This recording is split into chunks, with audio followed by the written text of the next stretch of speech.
안녕하세요. 안녕하세요. 네. 오늘로 상표 3월 기초 GS 시작하도록 하겠습니다. 저는 이성규 변리사라고 하고요. 일단 제 소개 먼저 드리면은 저는 이제 57기로 합격해가지고 변리사 실무한 지도 4년째고 강의도 4년째 하고 있습니다.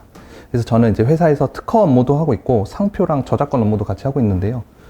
뭐 상표 저작권 뭐 기업 컨설팅이나 아니면은 뭐 심판이랑 소송도 한 적 있고요. 제 학원 프로필 보시면은 아실 수도 있는데 특허법원 심취소 가서 뭐 이긴 적도 있고, 그리고 작년에 뭐 특허청에서 상표 뭐 빅데이터 분석이라고 해가지고 되게 막 크게 뭐 한 게 있었어요. 거기서도 제가 실무로 투입돼가지고 강의도 한 적 있었고 뭐 그랬었는데, 그래서 뭐 강의도 좀 한 지 됐고 상표 실무도 좀 하고 있다, 뭐 요 정도 알고 계시면 되겠습니다. 그래서 저는 그렇고요. 그리고 일단은 뭐 제 소개 뭐 길게 말씀드리고 싶은데 뭐 그거는 뭐 그 수업에서 중요한 게 아니니까 간단하게 이 정도 하고, 자료 일단 잘 받으셨는지 한번 확인해 볼게요. 제가 드린 게 강의 노트 있고요. 그리고 강의 노트에 활용할 판례 자료가 하나 있고요. 그리고 답안 작성 기초라고 해서 답안 작성 설명해 드릴 거 요거 하나 드렸고, 그리고 개정법 자료 2개 드렸고, 그죠? 1장짜리 하나, 2장짜리 하나 뭐 이렇게 되는 것 같은데, 개정법 자료 2개 드렸고 최신 판례 4개 드렸습니다. 한번 잘 갖고 계신지 확인해 주세요. 강의 노트 하나, 판례 자료 하나, 답안 작성 하나, 개정법 2개, 판례 4개 이렇게 드렸습니다. 네, 잘 받았는지 못 받으신 분들은 뒤에서 챙겨가 주세요.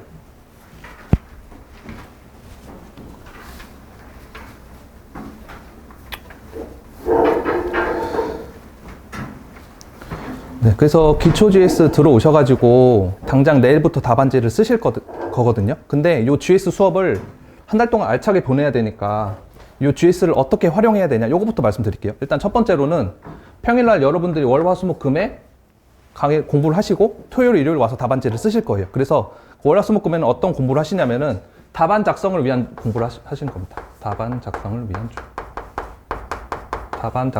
공부. 요게 이제 평일날 이루어져야 되고, 그러면은 이제 답안 작성을 위한 공부가 뭐냐라고 하시면, 요게 뭐냐면은 우리가 답안 작성을 할 때 가장 기본적인 내용이 뭐냐면은 법 조문이랑 판례거든요. 그리고 조문 같은 경우에는 이제 1차 시험 공부하실 때도 많이 보셨겠고, 뭐 판례도 사실 많이 보셨을 텐데, 요 판례를 적을 일이 굉장히 많아요. 요거를 막 암기하시느라 시험 직전까지 좀 고생을 하실 텐데, 요 판례랑 조문을 각각 보실 때 답안 작성을 위한 공부라면은 이제 뭐냐면은 요걸 암기하면서 요 조문, 요 판례가 어떤 상황에 적용되는 것인지, 어떤 사실관계와 관련된 조문이랑 판례였는지를 생각하시면서 이해하고 암기를 해주셔야 돼요. 자, 다시 요게 어느 상황에 쓰이는지, 요걸 이제 수험계에서는 보통 주소 설정이라고 하거든요. 같은 말입니다. 똑같은 말 하고 있는 거예요. 그렇죠? 내가 본 판례가 사실관계가 어땠는지, 어느 상황에 적용되는지, 문제가 출제된다면 어떻게 출제될 것인지 생각하고 예상해보면서 암기를 하는 겁니다. 근데 그거는 이제 목차를 조금 활용해 주시면 좋고요. 그래서 목차집만 따로 보시는 분들도 계시고, 그 다음 GS 수업에 들어오시면은 수업에서는 이제 답안 작성을 직접 하실 거예요. 답안 작성을 하실 건데, 이거를 답안지를 쓰는 것도 중요하거든요. 근데 더 중요한 게 뭐냐면은 요게 문제를 읽고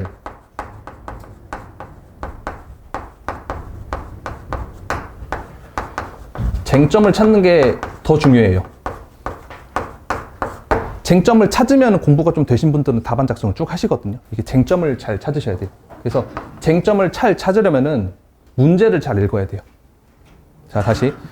여러분들이 공부가 좀 되시면은 한 5월, 6월 정도 되시면은 공부가 좀 되셔가지고 뭐 상표법 같은 경우에는 뭐 표장 생긴 것만 보더라도, 사실관계만 쭉 보더라도 아, 이거 자생추 판례다, 아, 이거 뭐 리바이네스다, 이런 식으로 그냥 당연하게 술술 적게 되거든요. 근데 그게 중요한 게 아니고 문제를 잘 읽고 그 판례, 그 쟁점이 왜 그렇게 문제가 됐는지, 사실관계가 어땠는지 잘 떠올리셔야 돼요. 그래서 이 문제를 통해서 이게 지금 어느 상황인지를 인지를 하셔야 돼요. GS 수업 오셔가지고 답안지 16쪽 채우는 것도 중요한데 그것보다 요게 먼저 되셔야 돼요. 쟁점 먼저 찾으시고. 그래서 실제로 답안 작성을 하실 때는 제가 공부할 때 어느 상황에 쓰는지 그 생각을 하고 공부를 하셔야 된다고 말씀드렸잖아요. 요거를 저는 이제 그림 맞추기 한다 그러거든요. 그림 맞추기, 그러니까 퍼즐 맞추기 하는 건데, 요 어느 상황이라는 게 쟁점별로 이렇게 조각이 하나씩 나눠집니다. 뭐 상표의 유사 판단이라든지, 뭐 불사용 취소 심판의 상표의 동일성이라든지, 그거를 상황을 하나하나 잘게 다 쪼개가지고 퍼즐을 한 조각씩 준비를 해 두시는 거예요. 그런 다음에 문제를 읽으신 다음에 요 쟁점을 찾으시는 거예요. 그래서 여기서 답안 작성, 그림 맞추기를 하는 겁니다. 여기가 이제 답안 작성입니다. 실제로 여기가 답안을 작성하게 되는 거죠. 이렇게 하셔야 됩니다. 말은 그냥 뭐, 아, 그렇구나, 이렇게 하실 텐데, 이렇게 이루어져야 됩니다. 그래서 요것도 사실 잘 하시고, 요것도 잘 하시거든요. 근데 요거를 간과하시면 안 돼요. 문제를 잘 읽고, 그래서 요게 준비가 안 되면 이제 무슨 상황이 벌어지냐면은, 기출문제에 갑자기 뜬금없는 사실관계를 변형해서 딱 나오게 되면은 우리가 공부해둔 사실관계가 아니게 되잖아요. 그러면 이게 쟁점이 뭔지 찾기가 어려워지거든요. 그래서 그 논리의 흐름을 문제를 잘 읽고, 이게 왜 쟁점이 됐는지, 왜 이 답안지를 작성해야 되는지, 왜 이 내용을 적어야 되는지 잘 이해하고 답안 작성을 해주셔야 됩니다. 네, 제가 이렇게 말씀드리지만은 실제로 뭐 GS 들어가시면은 남들은 16쪽 2장씩 쓰는데 나는 뭐 8쪽밖에 못 적었다 해가지고 약간 힘드시면서 요거에 치우치시게 되는데, 사실 요게 더 중요합니다. 쟁점을 안 놓치게 되는 게 더 중요하거든요. 판례 원문 그대로 못 적어도 쟁점을 안 놓치는 게 사실 배점 받는 데 더 중요해요. 네, 요 정도 말씀드리겠습니다. 그래서 자반지 그 GS 수업 활용하는 법은 평일날은 공부하시는데 이렇게 어느 상황에 적용되는지 그 사실관계를 잘 이해해 주시고, 들어와서는 문제를 잘 읽어서 이 판례 요부 관찰을 왜 적어야 되는지, 상표 동일성 판단을 왜 적어야 되는지 이해하시면서 문제를 잘 읽어주시고 그 다음에 작성을 하시는 겁니다. 네, 이 정도 말씀드리겠습니다. 지워도 되겠죠?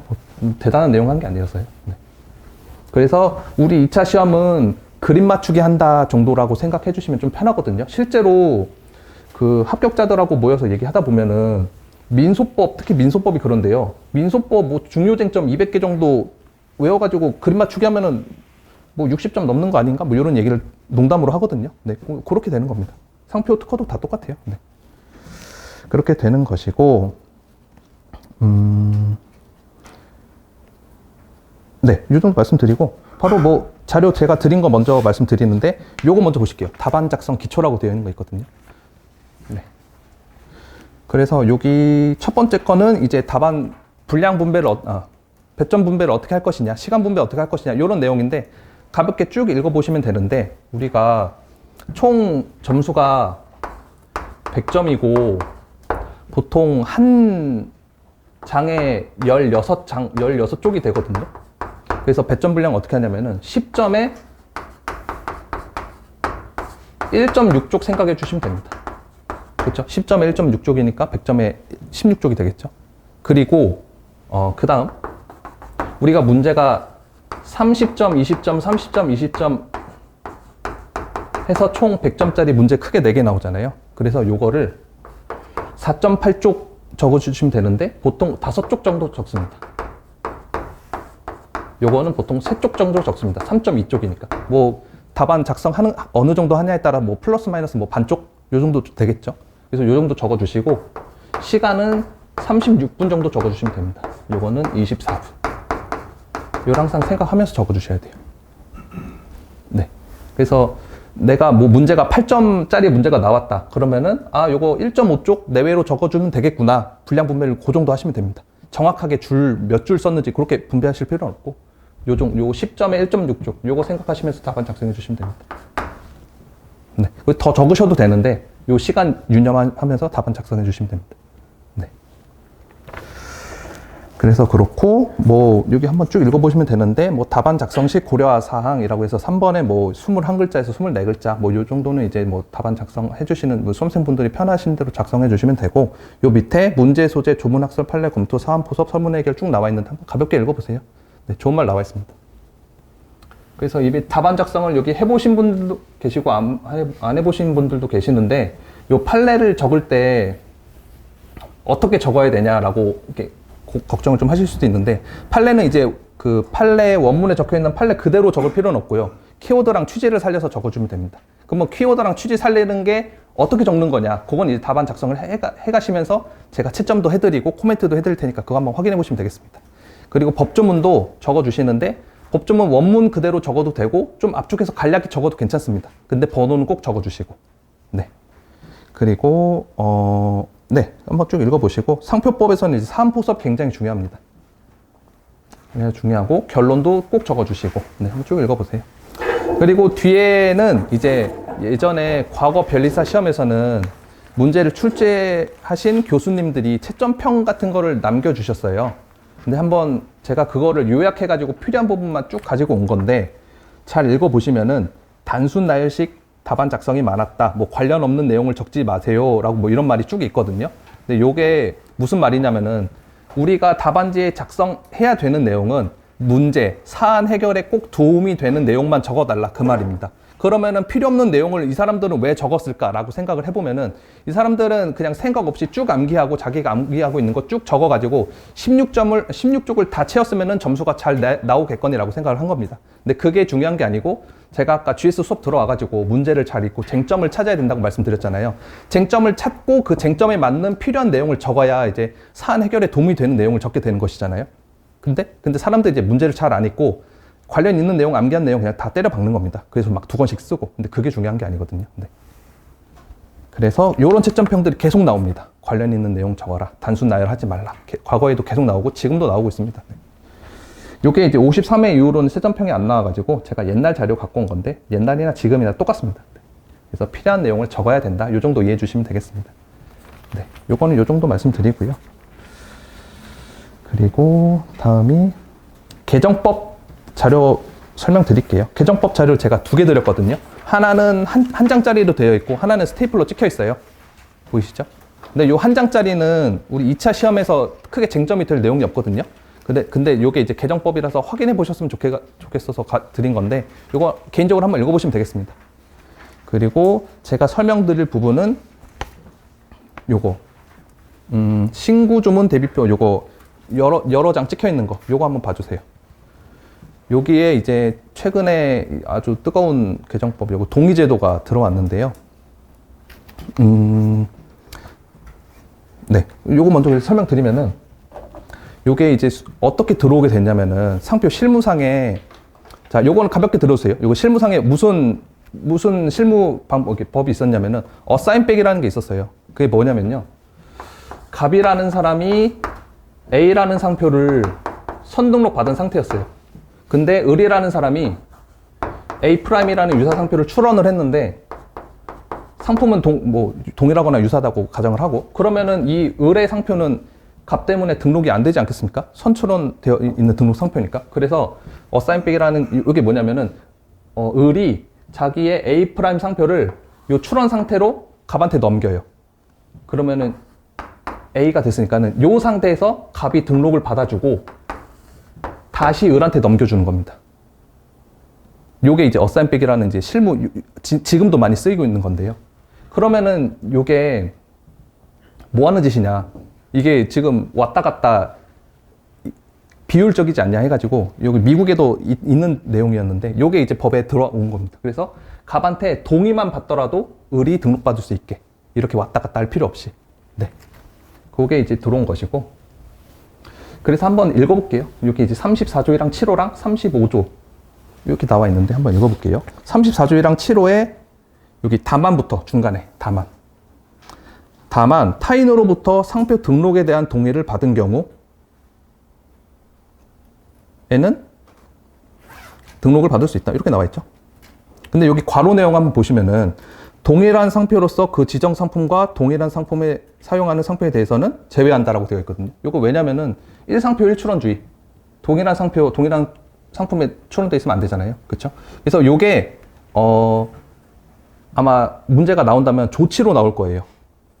뭐 갑이라는 사람이 아까 제가 말씀드린 것처럼 뭐 상표 등록받고 있고 을이 등록받으려면은 어떤 조치를 취해야겠냐. 그래서 만약에 을이 갑이랑 동일한 상표를 후출원한 상태이고 상품도 겹치는 게 있어요. 그럼 1상표 1출원 때문에 안 된다. 그 상품 지우고 동의 받으면 되겠다. 이런 식으로 이제 조치를 작성해 주시면 되겠죠. 네. 그래서 요거 놓치기 쉬우니까는 좀 주의해 주셨으면 좋겠고.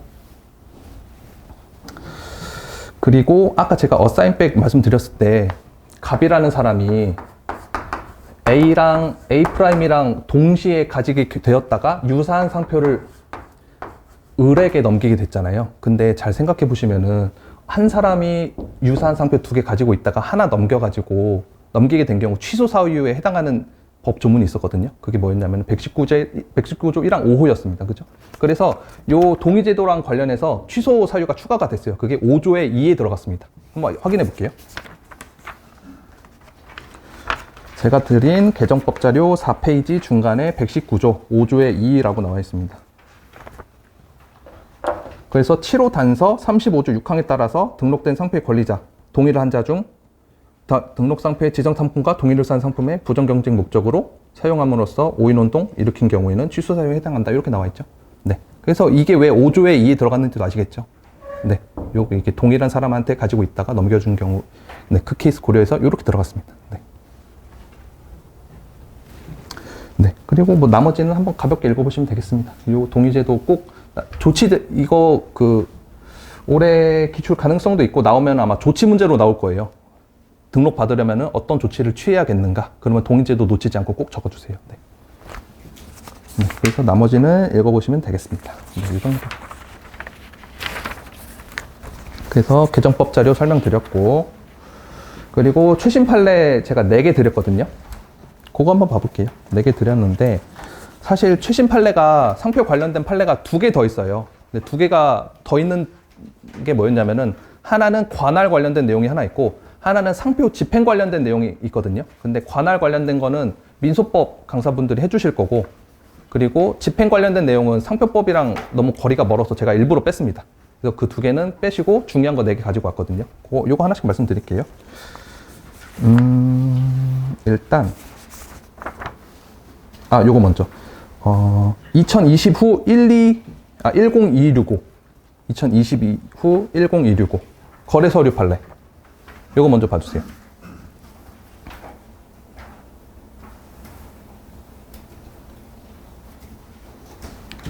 네, 요게 이제 무슨 판례냐면요. 2페이지 상담 1번부터 한번 같이 보시면요. 2조 1항 11호에 다목에 뭐라고 적혀 있냐면은 상품에 관한 광고, 정가표, 거래 서류, 그 밖에 수단에 상표를 표시하고 전시하거나 널리 알리는 행위를 상표의 사용으로 규정하고 있다. 요거 이제 공부하셔서 잘 알고 계시겠죠? 근데 이 판례는 이제 뭘 했냐면은 전시하고 널리 알리는 행위가 뭐냐를 명확하게 말하고 있습니다. 자, 다시 11호 다목에 전시하고 널리 알리는 행위가 뭐냐. 네, 그게 뭐냐고 이제 말하고 있는데, 그래서 밑에 보시면은 다목의 거래 서류는 거래에 제공되는 서류로서 주문서, 납품서, 송장, 출하 안내서, 물품 영수증, 카탈로그 등이 이에 포함된다. 요거 과거 판례인데 요거 이제 암기해 주세요. 제가 드린 강의 노트에도 다 포함되어 있거든요. 요거 판례 암기해 주셔야 돼요. 최신 판례랑 관련된 내용이라. 그래서 요런 거래 서류에 상표를 표시해가지고 사용을 하면은 이제 상표 사용을 보겠는데, 널리 알리는 행위가 뭐냐? 그게 밑에 나와 있습니다. 밑에 보시면요.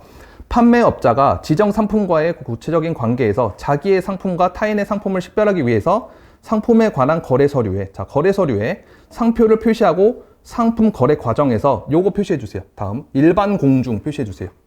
일반 공중. 일반 공중에 속하는 거래 상대방에게 이를 교부하였다면 그러한 행위를 통해서 그 거래 서류를 여기도 일반 공중이 인식할 수 있는 상태, 여기도 표시해 주세요. 일반 공중이 인식할 수 있는 상태에 두었다고 볼 수 있으므로 특별한 사정이 없는 한 이와 같은 행위는 거래 서류에 상표를 표시하고 널리 알리는 행위로 보겠다. 이렇게 반시하고 있습니다. 자, 다시 거래 서류에 상표를 표시하고 상표를 교부하는 그 상대방이 일반 공중이면은 널리 알리는 행위로 보겠대요. 요게 이제 상표의 공지성이랑 판시가 좀 비슷해 보이죠? 널리 누구나 확인할 수 있는 상태가 되면은 널리 알리는 걸로 보겠대요. 그렇죠? 요걸 명확히 한 겁니다. 거래 서류. 그래서 거래 서류 판례, 옛날 판례 암기해 주시고, 널리 알리는 행위가 뭔지, 일반 공중에게 교부한 경우, 요거 두 개 암기해 주시면 되겠습니다. 이것도 이제 최신 판례라서 꼭 암기해 주셔야겠죠? 네. 그래서 밑에 사실관계는 한번 가볍게 쭉 읽어보시면 되겠습니다. 여러분 공부 끝나시고 개인적으로 읽어보시면 되겠고요. 핵심은 말씀드렸고, 그 다음 레고 판례 말씀드릴게요. 레고 판례. 2020 후 11943. 요거 이번에 A급 S급이거든요. 11호.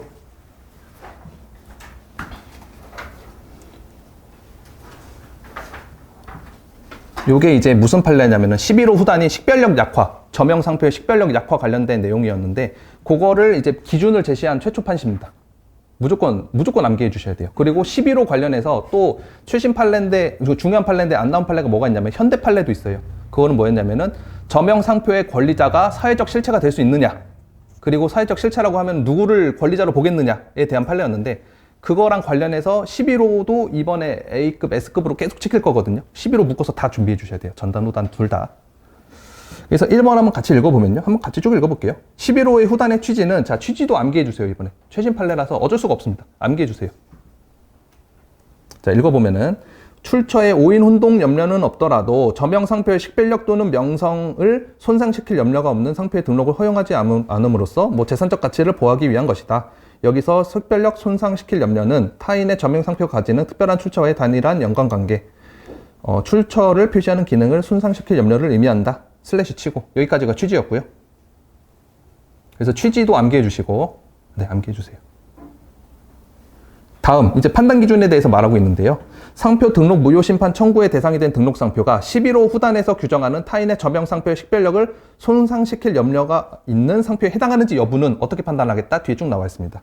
등록상표와 저명상표의 동일유사 정도 판단하고, 그 다음 인지도와 식별력 정도 판단하고요. 그 다음 등록상표의 출원인이 등록상표와 저명상표 사이에 연상작용을 의도하였는지, 그리고 사이에 실제 연상작용이 발생하였는지 여부 등을 종합하여 판단하여야 한다라고 되어 있습니다. 요거 두 문자 따서 암기해 주세요. 꼭 암기해 주세요. 네, 꼭 암기해 주세요.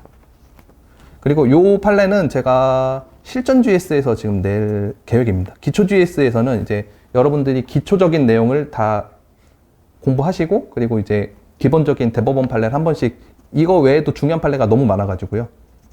요거는 네, 실전 GS에서 출제할 내용입니다. 그래서 쭉 보시면은, 그래서 밑에 사실관계 그냥 간단하게 말로만 설명드리면은, 레고랑 레고 캠 파마가 있었어요. 레고는 이제 여러분들도 많이 아시겠지만 이제 왕구에서 되게 유명한 상표죠. 그리고 레고 캠 파마가 이제 약재, 의약품 관련된 상표였는데, 레고 캠 파마에서 캠 파마가 식별력이 좀 약하다. 그래서 레고 부분만 봤을 때 식별력을 손상시킬 위험이 있다라고 해서 11호 후단을 인정했습니다. 네, 그게 답니다. 네. 그래서 요거 제가 말씀드린 부분 취지랑 판단 방법 요거 두 개 꼭 암기해 주세요. 11호 후단. 네. 꼭 암기해 주셔야 됩니다. 그리고 다음으로 번 피트니스 판례 간단하게 볼게요. 요건 뭐 어려운 내용은 없고요. 이것도 이제 최신 판례인데요. 판결 선고가 2023년 9월 21일, 요 작년에 나온 건데요. 요건 이제 유부 관찰에 대한 내용이었습니다. 유부 관찰. 오늘 이따가 수업 때도 제가 유부 관찰 말씀드릴 건데요. 그래서 문제가 되는 게 뭐였냐면은 이 번 피트니스랑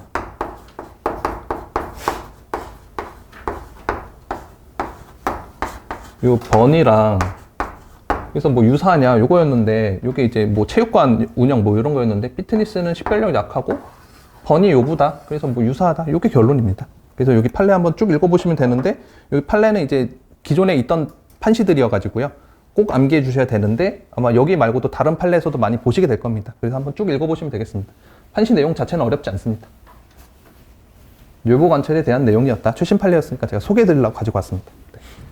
그리고 요 유보 관찰 외에도 뒤에 또 무슨 내용이 있냐면은, 번티니스 판례 4페이지 보시면은 반괄호 4번이 있습니다. 90조 1항 1호도 언급하고 있거든요. 그래서 요거 최신 판례를 보실 때는 사실관계를 쭉 보시는데, 요 사실관계 안에서 무슨 쟁점이 숨어 있었는지도 다 확인을 해 주셔야 돼요. 예를 들어서 뭐 그 데이터 팩토리 판례 작년에 시험 나왔을 때 특허법원 판례도 판시를 가지고 와가지고 이제 막 유사 판단하는 내용 갖고 와서 쓰는 게 있었거든요. 그렇게 중요한 판례들은 요 판시 사항을 쭉 꼼꼼히 다 읽어가지고 무슨 내용이 숨어 있었는지도 다 확인을 해줘야 되는데요. 여기 보시면 90조 1항 1호에 대해서도 언급하고 있습니다. 판시를 뭐 길게 하고 있지는 않은데, 아, 요것도 쟁점이었구나. 요거 그럼 90조 1항 1호랑 관련된 내용이 뭐가 있었지? 하시면서 확인을 해주시는 겁니다. 왜냐면은 최신 판례에서 언급을 해주고 있으니까. 네.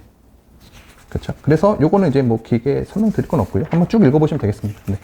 유보 관찰이랑 90조 1항 1호였다. 번 피트니스 판례. 네. 이렇게 두 개 설명드리겠습니다.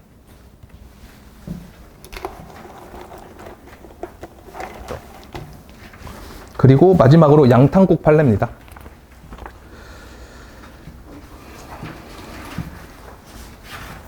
요것도 이제 뭐 어려운 내용은 아니고요. 되게 중요한 판시들, 과거에 있던 판시들 쭉 언급해주고 있습니다. 그래서 뭐냐면은 간단하게 설명드리면은 요 양탕국이라는 요 표장이 식별력이 있는가? 요게 문제였습니다. 요게 문제였습니다. 양탕국이 식별력이 있는가 없는가. 그래서 여기 판시 2페이지 한번 보실게요. 그래서 뭐 상표법상 6조 1랑 3호, 7호 요게 이제 33조 1랑 3호랑 7호인데요. 그래서 뭐 상지거객 판례 알고 계실지 모르겠는데 이제 상표가 지니고 있는 관념, 지정 상품과의 관계, 거래 실정 객관적으로 판단하여야 한다. 굉장히 많이 쓰시게 될 건데 요거 이제 판시 언급해주고 밑에 암시 강조하는 경우에 불과한 경우에는 33조 1랑 3호, 7호에 해당하지 않는다라는 판시 밑에 나와 있고 그리고 독점이 부당하지 않는 경우에는 등록시켜줄 수 있다. 네, 과거에 판시한 내용도 쭉 언급해주고 있습니다. 그리고 밑에 판례도 한번 읽어보시면 되겠고요. 요 판시에서 이제 확인해 주셔야 되는 건 뭐냐면요. 요 판시가 결론적으로 식별력이 있다고 판시를 했어요. 근데 그 근거가 뭐였냐면은 요 양탕국이라는 게 요게 아마 커피의 옛날 말인가 그랬대요. 그러면은 옛날 사람들이 봤을 때는 양탕국이라는 표현을 봤을 때는 커피라고 인식을 딱 할 수 있는데 그러면은 이제 33조 1항 3호 7호에 해당하는 건데 지금 2024년 지금 사람들이 봤을 때 양탕국이라는 요 글자를 보고 커피를 떠올릴 사람이 얼마나 되겠느냐. 그렇죠? 옛날을 기준으로 하면은 식별력이 없다고도 볼 수 있는데 지금 사람들이 커피라고 직감하기는 좀 어려워 보인다. 그래서 식별력이 인정된다. 라고 판시를 하고 있습니다. 그래서 판단 시점이 언제냐. 요거를 이제 좀 요 판례는 좀 기억을 해 주셔야 되는데 그게 2페이지 아랫단락 중간부터 언급하고 있습니다. 한번 읽어볼게요. 상표가 구상표법, 현재의 상표법 33조 1항 각 호의 식별력 요건을 갖추고 있는지 여부에 관한 판단 기준 시점은 원칙적으로 상표에 대하여 등록 여부 결정 시를 기준으로 판단해야 된대요. 그래서 그때를 기준으로 판단을 해보니까 커피라고 인식하기 어려우니까는 식별력이 있다고 판시를 한 거죠. 시점이 요건 중요한 판시입니다. 그래서 요 밑에 따라서부터 밑에서 두 번째 줄 여기서부터는 이제 암기를 해주시는데 한번 같이 읽어볼게요. 요건 암기해 주세요. 따라서 상표가 과거 한때 사용된 적이 있는 상품의 명칭 등을 구성되었다는 사정만으로 곧바로 일반 소유자가 등록 결정일 당시를 기준으로 그 상표를 상품의 성질을 표시하는 것으로 인식한다거나 공익상 특정인에게 독점시키는 것이 부당하다고 단정할 것은 아니고 시점에 대해서 계속 언급해주고 있죠. 상표 등록 무효 심판을 청구한 당사자가 3호, 7호 사유에 해당하는 구체적인 사실을 주장 증명할 책임을 진다. 주장 증명 책임에 대해서도 언급해주고 있죠. 요거 암기해주세요. 무효 사유를 주장하는 자가 주장 증명 책임을 진대요. 네, 요것도 암기해주세요. 그래서 양탕국 판례는 과거 판시들 쭉 언급해주고 있는데 그거는 이제 기본적으로 암기해 주셔야 되고 요 판례에서 확인해 주셔야 되는 내용은 판단 시점이랑 주장 증명 책임이 누구냐 그거 이제 기억해 주시면 되겠습니다. 네, 어려운 내용은 아닙니다. 네, 요 정도. 네. 최신 판례 요 정도 말씀드리겠습니다. 네. 최대한 간략하게 설명드렸어요. 네. 괜찮으시죠? 표정이 별로 다들 안 좋으신데 아닌가요? 그래서 개정법 말씀드렸고 최신 판례 말씀드렸고 네, 강의 노트 이제 수업 시작하겠습니다. 그래서 수업 이제 기초지에서 어떻게 진행할 거냐면은 오늘은 답안 작성 없이 강의 노트로 수업을 쭉 진행할 거고요. 그리고 내일부터는 답안 작성하시고 제가 해설해 드리고 강의 노트로 진도 쭉 나가는 걸로 하겠습니다. 그리고 요 강의 노트에 대해서 잠깐 말씀드리면은 여기 2차 수험계에서 이렇게 2차 공부하실 때 중요한 내용의 한 95%? 98% 정도 중요한 내용을 다 넣어놨어요. 제가 꽉꽉 눌러서 압축시켜가지고 여기 페이지가 120페이지 정도 되는데 다 넣어놨습니다. 그래서 요거를 이제 기본서로 사용하시기에는 조금 모자라고 암기장이나 단거나 자료로 하시면 됩니다. 요거를 3월 내에 한 달에 소화하시기도 좀 벅차실 거예요. 그래서 요거로 진도를 나갈 거고 모든 내용이 다 들어가 있는 게 아니라서 기본서를 따로 준비하셔서 단거나 하시고 요거는 이제 암기장 요런 용도로 이용해 주시면 좋겠다 이렇게 말씀드리겠습니다. 네, 그래서 수업 바로 들어가겠습니다. 그래서 1페이지부터 한번 같이 봐볼게요. 맨 처음 제가 뭘 말씀드릴 거냐면은 상표의 동일 유사에 대해서 말씀드릴 거예요. 네. 상표의 동일 유사. 그래서 1번 개념 보시면은 상표의 동일, 상표의 유사 뭐 좋은 말 나와 있습니다. 요걸 이제 암기해서 답안을 작성하실 일은 없으니까 가볍게 읽어보시면 되겠고, 밑에 유사 판단의 기준, 주체적 기준, 시기적 기준 뭐 이런 거 나와 있는데 가볍게 읽어보세요.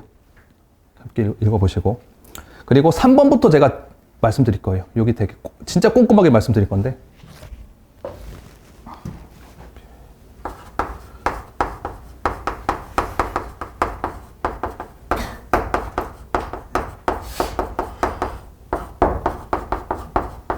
제가 수업 중간에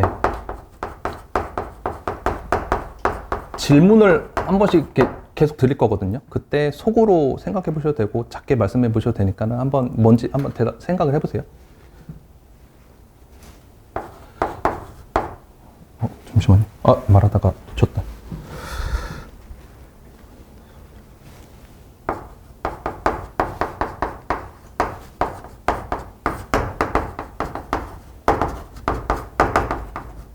요게 이제 양상표의 동일 유사 판단할 때 쓰이는 판례라는 거 다들 아실 거예요. 1차 때도 공부 많이 하셨을 거고 2차 GS 실제 답안 작성하실 때 무수히 많이 적게 되실 판례인데, 요 판례는 거의 모든 키워드들이 다 단어들이 거의 다 키워드거든요. 그래서 거의 원문 그대로 암기해 주신다고 생각하고 요건 꼭 암기해 주세요. 기본 중에 기본입니다.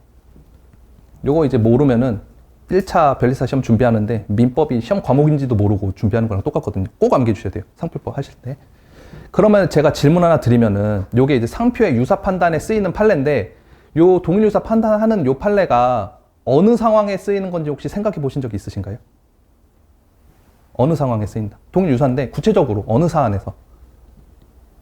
자, 요게 어느 상황에 쓰이는 거냐면요. 여기 한번 잘 보세요.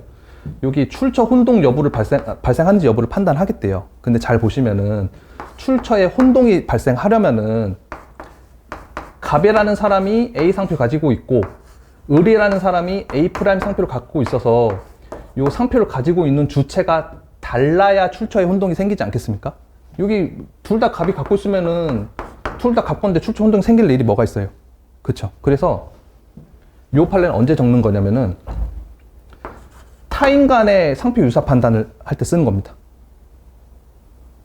네, 납득되시죠? 저 이상한 말 해드리는 거 아니에요. 꼭 알고 계셔야 돼요. 그러면은 그래서 이게 어느 경우에 쓰이냐 좀 케이스를 적어드리면은 1번 말씀드리면은 34조이랑 7호, 9호, 11호, 12호, 13호, 20호, 21호 이때 타인 간의 상표 유사 판단을 하잖아요. 그때 요 판례를 적는 겁니다. 그 다음 침해 판단할 때 갑이라는 사람이 상표권 가지고 있고 을이라는 사람이 상표랑 유사한 상표 사용할 때 갑이랑 을이랑 상표가 유사한지 판단하잖아요. 침해 판단할 때. 그리고 세 번째로 침해랑 비슷하게 권리범위 확인 심판.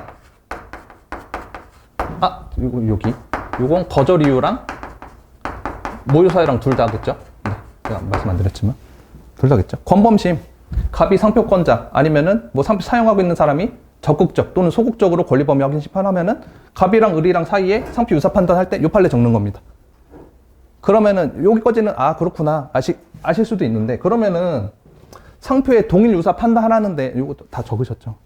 그러면 상표의 동일 유사 판단하는데 요 판례를 안 적는 경우가 뭐가 있냐? 그걸 이제 말씀드릴게요. 첫 번째가 뭐가 있냐면요. 첫 번째가 33조 2항입니다. 33조 2항이 뭐였냐면은 사용에 의한 식별력 취득이잖아요. 그 취득한 경우에는 등록받을 수 있다. 그래서 잘 생각해 보시면은 갑이라는 사람이 A라는 상표를 출원을 했어요. 근데 요 A라는 상표가 식별력이 취득했는지 안 했는지 사용을 어떻게 했는지 확인을 하게 되잖아요. 근데 이 사람이 A를 사용한 게 아니고 A를 좀 변형해서 A 프라임을 사용한 거예요. 그러면 33조 2항 판단할 때 요 A 상표의 식별력을 취득했는지를 살펴볼 때 A 프라임과 A랑 동일성을 판단하는 경우가 있어요. 요거를 이제 심사 기준에서도 그리고 실무적으로도 실질적 동일성이라고 합니다. 그죠? 그럼 잘 보시면은 요거는 갑이랑 을과의 관계에서 상표 유사 판단, 동일성을 판단하는 게 아니고 갑이 출원한 상표, 갑이 사용한 상표 간의 동일성을 판단하는 거라 요 판례를 안 적는 겁니다. 그렇죠? 제가 지금 상황에 대해서 계속 말씀드리고 있어요. 혼자 공부하실 때도 이렇게 상황을 인지하면서 공부하시는 거예요. 자, 요때 안 적습니다. 안 적습니다. 왜 안 적는지는 요 표현으로도 그렇고 실제 대법원 판례들도 그렇게 하고 있습니다. 판례집 원문 다 보시면 제가 필요한 부분은 다 설명드릴 건데 확인해 보시면 나와 있습니다. 그래서 요때도 안 적고 두 번째로 뭐였냐면은 여기 있다. 권범심인데 안 적는 경우가 있어요. 이건 뭐냐면은 아까는 적는다며 무슨 소리 하냐. 근데 안 적는 경우가 뭐냐면은 자, 여기서 갑이라는 사람이 상표권자예요. 그리고 을이 여기 A 상표 등록받았고 A'이라는 상표를 사용하고 있어요. 그래서 A' 상표를 확인 대상 표장으로 해서 권범심을 청구했어요. 그러면은 요 상황에서는 갑이랑 을 사이의 관계에서 상표의 동일 유사 판단할 때 요 판례 적는 게 맞습니다. 근데 안 적는 경우가 뭐냐면은 을이라는 사람이 A'이라는 상표를 등록받은 상태였어요. 그러면은 A'이랑 A'이랑 동일성을 판단해줘야 되거든요. 그럼 한번 생각해보세요. 요거 동일성을 갑자기 왜 판단해? 요것만 판단하면 되는 거 아니야? 적극적. 요거 왜 판단해야 될까요? 왜 판단해야 되냐면은 여러분 아시겠지만은 적극적 권리 범위 확인 심판 청구할 때 등록 상표를 대상으로 청구할 수 없잖아요. 그렇죠? 그래서 요 A'이랑 을이 가지고 있는 A'이랑 동일성이 인정돼 버리면은 갑은 등록 상표를 대상으로 권리 범위 확인 심판을 청구하게 된 거니까는 각하돼요. 그러니까는 그걸 판단하기 위해서 여기 동일성을 판단하는 겁니다. 그럼 잘 보시면은 여기는 갑, 을 간의 상표를 유사 판단하는 거니까 요걸 적게 되는데 요거는 을이 사용한 확인 대상 표장, 을이 등록받은 상표, 동일성 판단하는 거잖아요. 그때 요 판례 안 적습니다. 왜 안 적어요? 대법원 판례가 그렇게 하고 있어요. 네, 저 이상한 말씀 드리는 거 아니에요. 진짜예요. 그래서 요 때도 안 적고요. 그 다음 취소 심판에서도 안 적습니다. 안 적는 경우가 있습니다. 정확히 말씀드리면. 대표적으로 1호, 2호, 3호가 있는데요. 뭐 말씀드리면은 갑이라는 사람이 뭐 A 표장을 등록을 받았어요. 근데 1호랑 2호가 뭐냐면은 상표권자랑 사용권자가 등록 상표랑 유사한 상표를 사용해가지고 혼동 일으킨 경우에는 취소 사유에 해당한다 그거잖아요. 그럼 여기도 잘 보시면은 갑이 등록받은 A가 있고 사용한 상표가 A'이 있으니까 여기 두 개 간의 유사 판단을 해야 되잖아요. 잘 보시면은 갑과 을 간의 상표 유사 판단을 하는 게 아니고 자기가 등록받은 상표, 자기가 사용한 상표의 판단을 하는 거니까 요 판례 안 적습니다. 1호, 2호에서도. 납득되시죠? 네. 그 다음 3호도 있는데 3호 뭐냐면은 3호도 그냥 똑같은 걸 또 적게 되네. A 등록 받아놓고 A' 사용했는데 요 A' 사용한 거를 A 사용한 걸로 볼 수 있겠느냐. 요것도 이제 여기서도 이제 3호 관련해서 동일성 판단하잖아요. 요것도 갑 자기가 등록받은 상표랑 사용한 상표랑 동일성 판단하는 거니까 요거 안 적습니다. 네, 납득되시죠? 네. 케이스를 나눠서 혼자 공부하실 때도 이 판례가 어느 상황에 적용되는 것인지 잘 암기해 주시고. 왜냐면은 요걸 설명드리는 이유가 뭐냐면은 공부가 좀 되시면은 당연하게 요 판례를 왜 적어? 라고 당연하게 이해가 되시는데 처음 적으시는 분들은 이제 요 상황에서 요걸 판례를 적고 계시거든요. 그러면은 요거 왜 적으면 안 돼요? 라고 하면은 판례가 그렇게 안 하고 있습니다. 이렇게 말씀드리면 아쉽잖아요. 그죠? 이해가 돼야 이제 암기도 쉬워지고 답안 작성도 술술 되는 건데 이해시켜 드리려고 제가 말씀드린 겁니다. 네. 진짜입니다. 거짓말 아니에요.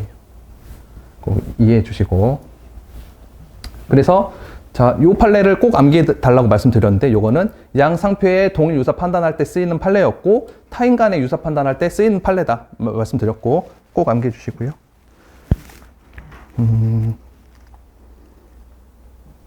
네, 그래서 요거를 제가 1페이지 아래쪽 양가로 1번 대원칙이라고 적어놨습니다. 키워드 요거 다 암기해 주세요. 다 암기해 주세요.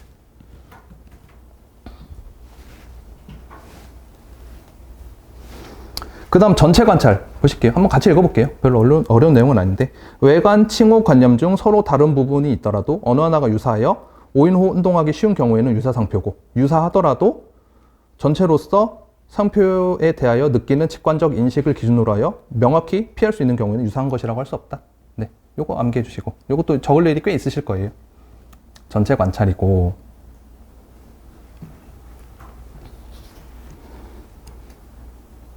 그 다음 이 페이지 위쪽 보시면은 상표의 유사와 식별력 간의 관계라고 되어 있습니다. 한번 이것도 읽어볼게요. 한번 읽어보시고 제가 또 설명드릴 건데, 대비 대상이 되는 두 상표 중 하나가 자타 상품의 식별력이 없는 것이라면은 설사 그 대비되는 상표의 외관 칭호 관념 중 일부가 동일유사한 점이 있다고 하더라도 전체로서 수요자들로 출처 오인 혼동을 피할 수 있게 하는 가능성이 크다 할 것이므로 오로지 기술적 표장만으로 된 상표 유사 여부 판단함에 있어서도 식별력 유무는 고려 대상이 되어야 한다. 요 판례는 이제 적으실 일이 없어서 막 정밀하게 암기하실 필요는 없고 가볍게 보시면 되는데, 여기서 이제 말하고 있는 건 뭐냐면은 상표의 유사 판단을 할 때 식별력을 고려해야 된다라고 말을 하고 있습니다. 식별력을 고려해야 되는 이유는 뭐냐면은 오인 혼동, 출처 혼동이 발생하지 않기 때문이다. 네, 그래서 유사 판단할 때 출처 혼동도 발생하는지를 봐야 되는데 식별력이 있는지 없는지에 따라서 출처 혼동 발생 여부가 달라지니까 식별력도 고려해야 된다라고 말하고 있습니다. 그래서 실제로는 뭐였냐면은 여기 사실관계 제가 밑에도 간단하게 적어드렸는데, 빈츠랑 비츠였어요. 그래서 이 비츠가 영어로 뭐 조각 이렇게 인식되니까 이게 식별력이 없다라고 주장을 했는데 당사자가, 근데 판례는 어떻게 언급을 했냐면은 이 비츠가 이 조각으로 식별력을 고려해야 되는 건 맞는데 이게 한 조각으로 인식되긴 어렵다. 일반 소유자를 고려했을 때 조각으로 인식되기 어려우니까 요거는 유사하다라고 결론 내렸습니다. 근데 식별력은 고려할 수 있는데 유사하다라고 결론 내렸습니다. 네, 어려운 내용은 아니었고요. 그래서 유사 판단할 때 식별력도 고려할 수 있는데 밑에 요부 관찰 보시면은 여기서 이제 식별력을 고려할 수 있는데 구체적으로 어떻게 고려하고 있느냐, 요부 관찰에 나와 있습니다. 한번 같이 읽어보면요. 원칙부터 읽어볼게요. 둘 이상의 문자 도형으로 이루어진 결합상표는 전체를 기준으로 유사 판단하는 것이 원칙이나 전체 관찰이 무조건 원칙입니다. 그런데 일반 소유자에게 인상을 심어주거나 기억 연상하게 함으로써 그 부분만으로 독립하여 출처 표시 기능을 수행하는 부분, 요부가 있는 경우에는 전체 관찰의 결론을 유도하기 위해서 요부를 가지고 유사 판단할 수 있다라고 나와 있습니다. 그러면은 그래서 요부 관찰은 뭐냐면은 유사 판단할 때 식별력을 고려할 수 있고, 상표 구성을 봤을 때 식별력이 강한 부분이 있으면은 그 부분을 중심으로 유사 판단할 수 있다라고 말하고 있습니다. 그거를 요부라고 표현하고 있고요. 그렇죠? 그러면은 여기서 이제 수험생들이 또 여러분들이 고민하시는 게 뭐냐면은 언제 전체 관찰을 쓰고 언제 요부 관찰을 써야 되는지 잘 모르겠어요라고 고민을 많이 하시거든요. 실제 그게 어려운 겁니다. 그러면 이제 전체 관찰을 언제 적고 요부 관찰을 언제 적느냐? 그거는 이제 문제를 잘 읽어봤을 때 사실관계랑 표장 생김새가 전체 관찰로 몰고 가는지 아니면 요부 관찰로 몰고 가는지 그거를 잘 확인해 하셔야 돼요. 그걸 통해서 확인을 하시는 겁니다. 그래서 아까 제가 공부 방법 설명드릴 때 문제를 잘 읽고 사실관계를 잘 확인하고 이 문제에서는 이게 왜 쟁점이 되는지 그걸 잘 파악해야 된다고 말씀드렸잖아요. 그래서 예를 들어서 자생초 판례가 나왔다고 무조건 요부 관찰 판례를 쭉 적는 게 아니고, 자생초 판례가 문제로 나왔을 때 어느 사실관계를 통해서 요부 관찰을 도출해내고 그걸 답안지에 작성하게 되는지 그 프로세스를 좀 이해해 주셔야 되거든요. 그래야 이해도 쉽고 암기도 쉽게 됩니다. 그래서 요거는 이제 판례 자료, 요거 제가 드린 거 있죠? 요거 맨 처음에 자생초라고 적혀 있는데 요거 한번 같이 볼게요. 요게 이제 판례 모든 내용을 다 적어 놓은 건 아니고 제가 설명드리기 위해서 필요한 부분만 발췌해 온 겁니다.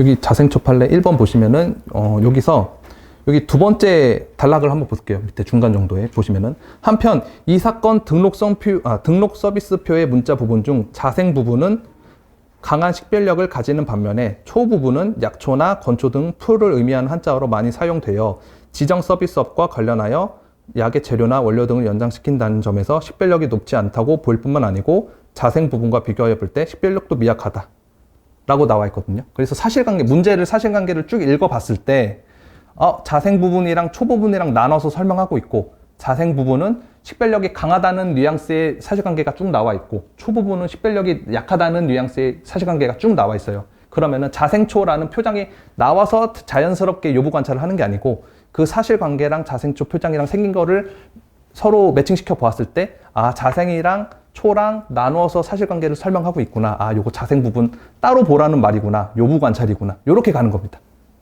이해되시죠? 네. 네. 그래서 요거 다 읽어볼 건 아니고요. 네, 요 정도입니다. 그래서 요부 관찰. 그래서 우리가 상표 유사 판단할 때 전체 관찰로 할 거냐, 요부 관찰로 할 거냐, 뭘로 할 거냐 고민이 많이 되시는데 사실관계랑 표장 생김새를 보고 케이스 바이 케이스로 다 적어주시는 겁니다. 그러면 기체 문제에 딱 나왔을 때 이거 사실관계도 안 나와 있고 표장도 뭘로 해도 괜찮을 것 같은데요? 라고 문제가 나올 수 있잖아요. 그때는 오픈 결말이니까는 어떻게든 배점 분량에 맞게 적으시면 실제 시험 점수에 다 맞게 들어갈 겁니다. 네. 그래서 요부 관찰을 말씀드렸고 식별력 고려할 수 있고 식별력이 강한 부분을 요부로 봐서 그걸 중심으로 요부 관찰할 수 있고 그래서 결정 방법 한번 볼게요. 그래서 요부 관찰은 최신 판례 범피트니스에서 나왔듯이 되게 중요한 내용이거든요. 꼭 암기를 다 해주셔야 돼요. 네. 그래서 계속 읽어볼게요. 요부 결정 방법 일반적 기준이라고 나와 있습니다. 그래서 보시면요. 상표의 구성 부분이 주지저명하거나 강한 인상을 주는지 그래서 주지저명하거나 인상을 주는지 주지저명의 주, 인상을 주는지의 인 그리고 전체 상표에서 높은 비중을 차지하는지 비중의 비 그리고 다른 구성 부분과 비교한 상대적 식별력 수준 그래서 상 그리고 그와의 결합 상태와 정도 그리고 지정 상품과의 관계에서 지, 거래 실정 거 등을 종합적으로 고려하여 판단하여야 한다. 그래서 주인비 상지거라고 제가 옆에 두 문자도 작게 적어놨는데요. 이렇게 두 문자 따서 암기해 주시면 되겠습니다. 암기해 주셔야 돼요. 쓸 일이 되게 많으실 거예요. 그래서 일반적으로는 요 주인비 상지거 판례를 이용해서 요부인지 아닌지를 판단하겠답니다. 그러면 요부 관찰을 언제 쓰는 건데 사실관계, 표장 생김새에 따라서 케이스 바이 케이스로 나뉘는 겁니다. 그건 이제 실제로 답안 작성하시면서 연습을 해나가셔야겠죠. 혼자 공부하실 때 케이스 나눠가면서 생각하면서 암기하시고 그리고 나번 보시면요. 이제 케이스가 또 나뉘는데요. 뭐냐면은 특정 구성 부분을 포함한 상표가 다수 등록된 경우라고 해서 다수 등록이나 공고된 사실관계가 쭉 나와 있는 경우가 있어요. 그때는 요 판례를 적어주는 겁니다. 자, 읽어보시면은 결합상표의 구성 부분 중 요부로 기능할 수 있는 식별력이 있는지를 판단할 때에는 상표가 지정 상품과 동일 유사한 상품에 다수 등록 출원 공고된 사정도 고려할 수 있으므로 등록 출원 공고된 상표의 수, 상표권자나 출원인의 수, 지정 상품과 관계 및 본질적 식별력, 특정인의 독점 적응성 등 종합적으로 고려하여 판단하여야 한다. 상상 지식 독종이라고 제가 두 문자 따랐는데요. 요거 이용하셔서 암기해 주시면 되겠습니다. 그래서 요 판례는 이제 요부 관찰 나올 때 아무 때나 적는 게 아니고 사실관계를 잘 읽어봤을 때 뭐 선 등록 상표를 봤을 때 뭐 등록 어떤 문구를 포함하고 있는 상표가 다수 출원 공고 등록 결정된 사실관계가 많이 있다. 이런 사실관계가 나왔을 때 요 판례를 적는 겁니다. 아무 때나 적는 게 아니고. 네, 그래서 계속 말씀드리고 있지만은 상황이 언젠지 어느 케이스에 적어야 되는지 문제를 잘 읽어보시고 혼자 공부할 때도 잘 이해해 주시고 네, 요겁니다. 그리고 상표의 구성 부분이 식별력이 없는 경우 요것도 읽어볼게요. 보시면요. 상표에서 요부는 다른 구성 부분과 상관없이 그 부분만으로 일반 소유자에게 두드러지게 인식되는 독자적 식별력 때문에 다른 상표와 유사 판단할 때 대비 대상이 되는 것이므로 식별력이 없거나 미약한 부분은 요부가 된다고 할 수 없다. 요 판례는 이제 상표 구성 봤을 때 식별력이 없는 구성들이 여러 개 결합되어 있는 결합 상표가 나온 경우에는 요 판례를 적어 주시게 되겠죠. 그럼 식별력이 있는지 없는지 어떻게 판단하는데 그것도 사실관계로 판단하는 겁니다.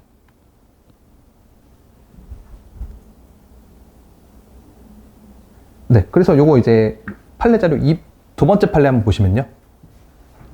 몬스터 에너지 원심 판례라고 해가지고 제가 요부 관찰 요거 내용 적어놨는데요. 그걸 한번 읽어보시면 밑줄 부분만 읽어보시면요. 이 사건 등록 상표의 출원인 이전에 이미 상품류 30류를 지정으로 하는 27건의 상표가 달리하여 등록되어 있고 선등록 상표 선출원 선사용 상표 출원일 이전에 등록된 상표인 사실을 알 수 있다. 그래서 이미 상표 출원 등록된 사실이 있다. 그래서 몬스터는 식별력이 없거나 약한 부분이라고 할 수 있다. 그래서 이렇게 다수 등록된 사실 있고 출원된 사실 있고 식별력이 약하다. 이런 이제 결론 도출해낼 수 있다. 뭐 이런 말씀 드리고자 한번 같이 읽어본 건데요. 네. 어쨌든 그렇고요. 그리고 네, 뒤에 다음 3페이지로 넘어가겠습니다. 지금 저희가 어디 하고 있냐면요. 상표의 유사 판단에 요부 관찰하고 있습니다. 네. 그래서 3페이지 보시면요. 읽어보면요. 둘 이상의 문자 도형으로 이루어진 결합상표 중에서 어느 부분이 사회통념상 자타 상품의 식별력을 인정하기 곤란하거나 공익상으로 독점시키는 것이 적당하지 않다고 인정되는 경우에는 출처 표시 기능을 수행하는 요부에 해당한다고 볼 수 없다. 아까 읽어봤던 판례랑 비슷한 취지죠. 네, 이것도 기억해 주시면 되겠고요.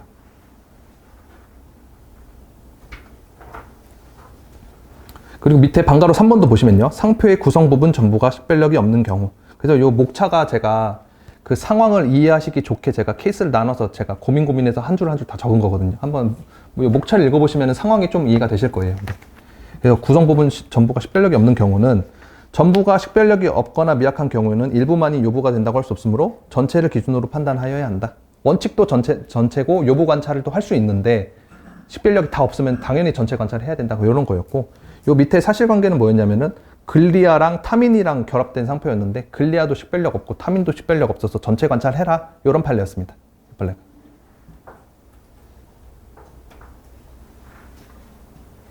그리고 방가로 4번 요부 관찰이랑 분리 관찰 간의 관계 뭐냐면요, 한번 읽어볼게요. 상표에서 요부는 다른 구성과 상관없이 그 부분만으로 일반 소유자에게 두드러지게 인식되는 독자적 식별력 때문에 다른 상표와 유사 판단할 때 대비 대상이 되는 것이므로 분리 관찰이 되는지 따질 필요 없이 요부만으로 대비함으로써 상표 유사 판단을 할 수 있다 라고 되어 있는데, 요거 이제 무슨 말이냐면은 요 문제가 된 표장이 요 판례 자료 보시면 아시겠지만 자생초랑 요거 남겨놓습니다. 자생초랑